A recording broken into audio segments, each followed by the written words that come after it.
আমরা অমুকের আদর্শের সৈনিক, আমরা অমুকের আদর্শের সৈনিক বলে যারা চিৎকার মারে, তাদের বোঝা দরকার আপনি যে নেতার পেছনে ঘোরেন, সেই নেতা জীবনেও মদ খায় নাই, এ ব্যাপারে কি আপনি নিশ্চিত?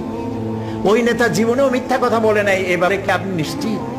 ওই নেতা জীবনেও ওয়াদা খেলাপ করে নাই, এ ব্যাপারে কি আপনি নিশ্চিত?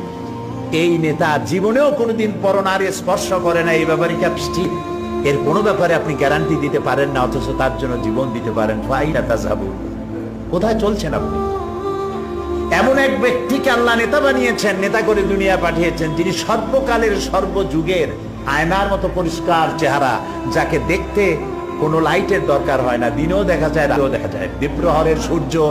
দ্বীপ্রহরের সূর্য অন্ধ অবলোকন করতে পারে, সে চোখ দিয়ে দেখে না, কিন্তু অনুভব করে দ্বীপ্রহরের একটা সূর্য উঠেছে, যার তাপ এসে তাকে বলে দেয় এখন দুপুরের রোদ, চৈত্র মাসের দুপুরের রোদ।